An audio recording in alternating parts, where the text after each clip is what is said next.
Mga kwentong pambata. Ang prinsipeng magaling magsalita. Noong unang panahon may isang prinsipe Lysander. Minamahal ng lahat dahil sa kanyang tapat na pananalita at matalas na pag-iisip. Malaya kong magsalita si Lysander. Sinasamba siya ng mga tao dahil dito o yun ang akala nila. Kamahalan, anong masasabi niyo sa bago kong sombrero? Ay nako, Bellamy.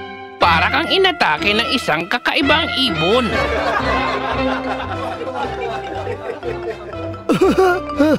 Talagang may kakaibang paraan kayo ng pagsasalita, kamahalan. Dapat may magpanatili ng katapatan sa hukuman, kaibigan.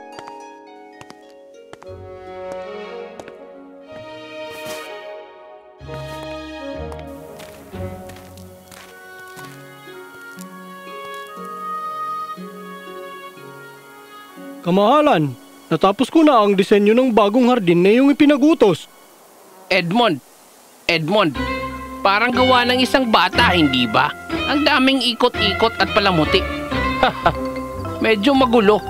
Akala ko'y naipakita nito ang sagisag ng kaharian sa kakaibang paraan, kamahalan.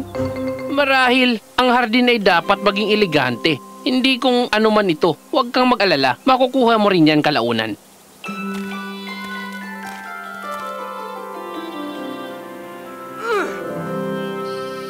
Kinagabihan, babalik si Edmund na may daladalang pala at gunting. Pagsapit ng umaga, wala lang bakas ng tinawag na gawa ng bata.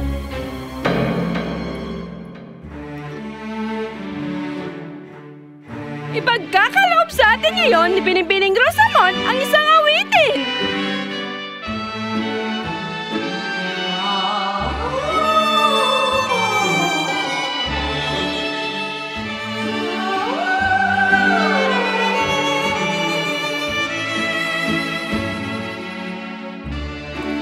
Binibining Rosamond, yun ba ay balad? Salamat, kamahalan. Opo, ito ay balada ng pusong wasak. Matagal ko na po itong iniinsayo. Halata nga, pero siguro kailangan mo panghasain ng mga matataas na nota. Medyo matinis sa tuktok, pero bukod doon ayos na. Matinis? Konti lang. Ang tapat na puna ang daan para maging perpekto. Tumanggi na si Binibining Rosamond sa lahat ng susunod na paanyaya na siya'y umawit. Hindi na muling narinig ang kanyang magandang tinig. Kalaunan, tuluyan na itong nawala. Kinabukasan, kasalo ni Prinsipe Lysander sa pananghalian ng kanyang matalik na kaibigan at tagapayo na si Peregrine. Kaibigan sila mula ang pagkabata. Mukhang masigla ang mga tao ngayon, kamahalan. Sa mundong puno ng pambobola, ang isang tapat na salita ay nakakapresko. Mahalaga sa mga tao ang katapatan, Perry. Totoo. Pero napansin ko ang bagong disenyo ng hardin ni Edmund ay nawala. Talaga? Siguro naisip niyang kailangan niyang ayusin. Makikita mo, magsisimula siyang muli at mas maganda pa yan. At napansin mo ba si Binibining Rosamond ngayong araw? Ngayong nabanggit mo, hindi. Hindi ba't siya'y muling kakanta sana? Humihingi siya ng paumanhin dahil siya raw ay masama ang pakiramdam. Sana naman hindi ito seryoso. Marahil ito'y usapin ng diwa, hindi ng katawan. Kamahalan, naghanda ako ng bagong panghimagas na ako mismo ang gumawa. Kahanga-hanga, ngunit hindi ba sobra ang dekorasyon? Sanay na si Peregrine sa matalim na dila ni Lysander. Tanggap na niya ito bilang bahagi ng likas na ugali ng kaibigan. Ang mga hilagang lalawigan ng Caldoria ay may hinain tungkol sa pagkukuhanan ng tubig. Kung papayag tayong pagatian ng ilog at magtatag ng pinagsamang komisyon, may iwasan natin ang hidwaan at... Komisyon? Mas maraming usapan habang patuloy silang nagtataas ng mga pader sa ating hangganan? Kamahalan, sa pamamagitan ng diplomasya, ang parehong panig ay maaaring umatras nang hindi nawawalan ng dangal. Kaya magpaparaya na lang tayo? Yan ba ang dakila mong solusyon? Hindi pagpaparaya, kamahalan. Ito'y paghahanap ng kasunduan. Ang alitan ay magdudulot ng pinsala sa parehong kaharian. Ito mismo ang dahilan kung bakit kailanman hindi ka lalampas sa pagiging anino sa hukumang ito. Walang paninindigan, walang pananaw, puro kompromiso na lang at nakakaawang kompromiso pa. Ako'y naniniwala sa kapayapaan, kamahalan. At ako'y naniniwala sa lakas. Tapos na ang usapan. Bukas dodoblehin natin ang bilang ng sundalo sa ating hangganan.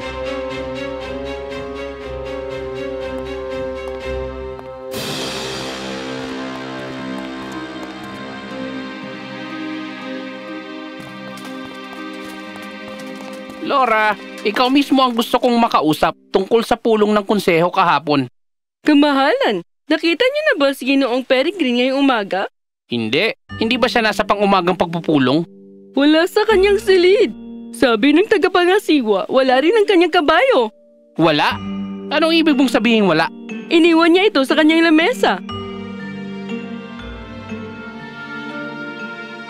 Siya'y umalis na? Nagbitiw sa tungkulin? May nangyari ba kahapon, kamahalan? Ang kanyang pinakamatalik na kaibigan mula pagkabata, umalis nang walang pamamaalam.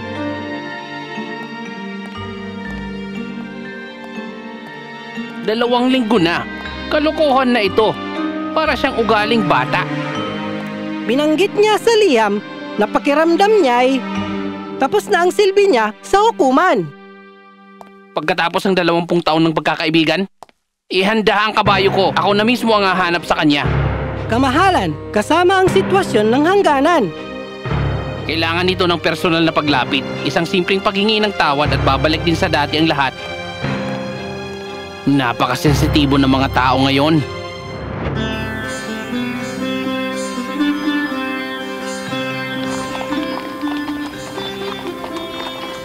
Binibining Rosamond, isang kaaya-ayang sorpresa.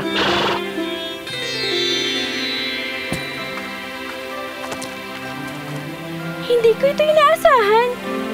Hinahanap ko si Ginoong Peregrine. Nakita niyo ba siyang dumaan?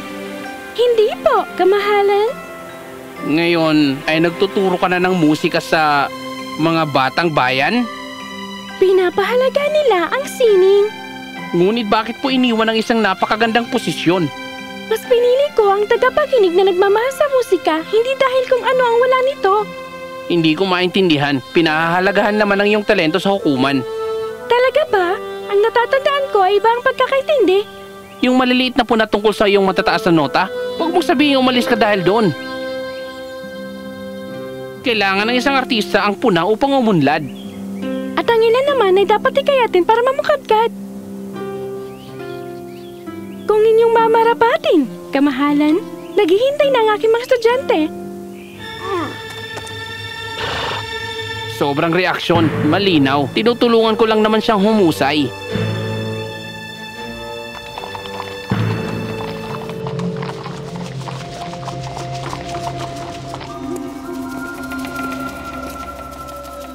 Ginoong Derek, ikaw ba yan? Anong ginagawa mo rito? Ikaw ang kapitan ng Bantay Hari noon. Nawala ang boses ni Ginoong Derek sa paglilingkod, kamahalan. Isinulat ni Derek. Maligayang pagdating, kamahalan. Paanong? Isinulat muli ni Derek. Matagal ng sugat. Paano ako makakatulong? Hinahanap ko si Ginoong Peregrine. Dumaan ba siya rito? Isinulat ni Derek. 3 araw na ang nakalipas papunta sa silangan. Sa wakas. Isinulat ni Derek. Mukha siyang balisa. Nag-iinarte lang yan. Simpleng hindi pagkakaunawaan. Kailangan ka nga ulit nawalan ng boses? Maaring naging direkta ako noon sa pagtrato sa ginawa mong desisyon. Siguro naman hindi dahil doon. Sinulat ni Derek. Bagay sa akin ang hangin sa bundok, kamahalan. Iniwan mo ang iyong tungkulin dahil lang binatikos ko ang isang desisyon? Sinulat ni Derek. Naglilingkod ako kung saan ako pinakamakabuluhan. Ipinunto ko lang ang isang pagkakamaling taktika. Ang matinong pinuno ay dapat kayang tanggapin ng puna. Ganun pa man, buti nilang may nahanap ka, isang magagamit. Tayo tutungo sa silangan. Si Ginoong Derek ang pinakamahusay na eskaramador bago pa man. Bago pa man na igang damdamin kaysa tungkulin.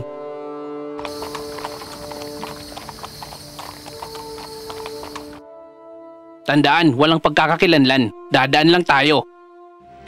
Pumasok sila sa isang bahay panuluyan ng puno ng mga taga roon. Napahinto si Lysander na makita ang isang pamilya naghahain ng pagkain, ang pamilya Bertram, na dating mga tagapaglingkod sa palasyo. Ayos lang, anak. Talagang may mga aksidenteng nangyayari. Maligayang pagdating, mga malalakbay. Maestro Bertram, hindi ko inakalang makikita kita rito. Ginoo, hindi ko ito inaasahan. Kailan ka umalis sa palasyo? At bakit?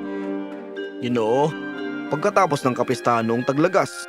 Nung dumalaw ang delegasyon mula sa silangan, matapos ang kaguluhan? Nabuo na namin ang isang maayos na buhay dito. Pakiusap.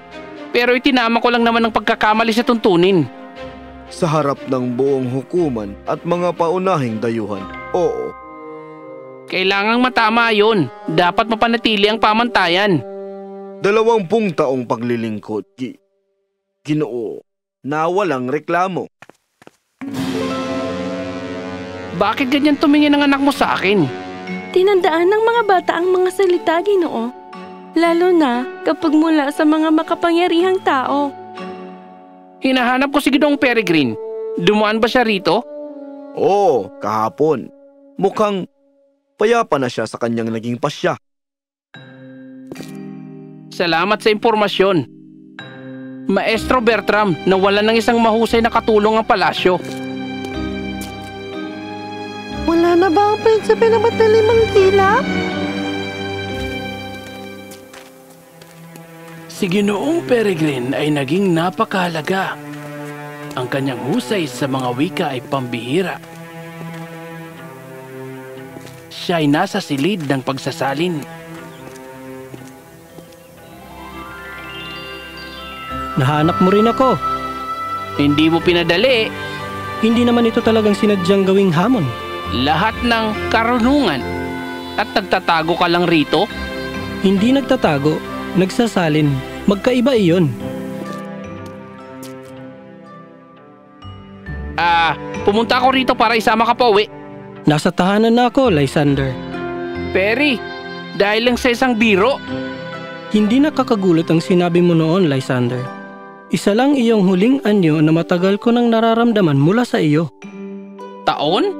Libo-libong munting sugat, mga puna tungkol sa aking pagkatao, mga biro sa aking mga kagustuhan, mga pagtanggi sa konseho na kunwari di naririnig ng iba. Pero yun ay biruan lang sa pagitan ng magkaibigan. Ganun ba? O iyon talaga ang totoo at nasabi mo ang iyong nararamdaman? Akala ko'y wala lang yon. Alam ko. At yan ang bahagi ng problema. Humihingi ako ng tawad, buong puso, sa lahat ng yon. Matagal na kitang pinatawad, Lysander. Kung ganun, babalik ka na? Hindi. Pero sabi mo, hindi ka patawaran ang isyu dito. Ngunit ang tiwala, kapag nasira ng libu-libong maliliit na sugat, ay hindi basta-bastang naaayos sa paghingi ng tawad. Anong nais mong gawin ko? Ang katapatan ko'y maaaring prangka. Pero mas mabuti yun kesa huwad na papuri. Ang katapatan na walang pakiramdam ay kalupitan, Lysander. Ang mga salita ay parang palaso. Kapag binitawan, hindi mo na ito maibabalik. Kailangan ka ng kaharian. Kailangan kita. May iba ka pang tagapagpayo. Walang katulad mo. Marahil iyon din ang problema. Kailangan mong marinig ang mga tinig ng iba sa iyo. Mga tinig na tunay mong pakikinggan. Sinusubukan kitang pakinggan ngayon. Maghintay ka rito. Ilang araw ko nang isinasalin ang tekstong ito. Natapos ko ang huling mga pahina kagabi. Ang pamagat nito ay ang bigat ng mga salita. Minsang namuno ang isang hari na ang mga salita ay bumagsak na para mga bato sa kanyang nasasakupan. Nakasaad dito ang tungkol sa pinunong may suot na korona. Sa tuwing siya ay magsasalita ng hindi pinag-iisipan, ang korona ay literal na bumibigat. Sa simula, halos hindi napansin ng hari ang dagdag na bigat, ngunit habang patuloy siyang nagsasalita ng pabigla-bigla at walang ingat, naging halos hindi na niya kayang dalhin ang korona. At nang matutunan niyang makinig ng higit sa pagsasalita, saka lamang muling gumaan ang korona. Palagi kang mabilis sa mga kwento. Kung naging mas mabagal lang sana ako sa aking mga salita. Ang aklat? Sa'yo na ito, aking pamamaalam na handog. Hindi ka na babalik. Kailanman. Nandito na ang landas ko ngayon. Pero ang sa iyo, Sa akin? ang landas mo'y bumabalik sa trono. Marahil bilang ibang uri ng pinuno. Paano ako magsisimula? Sa pakikinig, hindi lamang basta pakikinig, kundi tunay na pakikinig. Pagbalik ni Lysander sa kanyang kaharian, hindi siya nagbigay ng mga magarbong mga pahayag at gumawa ng dramatikong mga pagbabago. Sa halip, sinalay niya ang sarili sa aktibong pakikinig at hinikayat ang iba na magsalita ng walang takot sa pangungutya. Kamahalan? Maestro Edmond, ang disenyo ng iyong hardin? Kamahalan, pinagsama ko ang mga elemento ng klasikong estilo at ilang makabagong ayos ng simetriya. Salamat. Sa tingin ko nauunawaan ko ang nais mong iparating. Talaga po ba? Hindi ako sigurado, pero nais kong maunawaan. Iyong sinasangayunan? Edmond, ito ang larangan ng iyong kaalaman, hindi sa akin. Maraming salamat, kamahalan.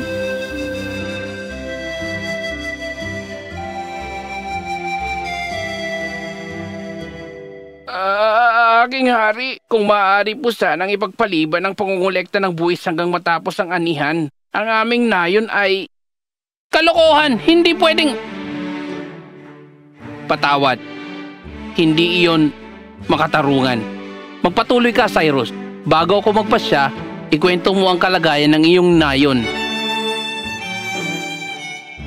Yan ay magkaiba, aking hari. Talaga ba? Nakinig kayo. Tunay na nakinig. Sinusubukan ko.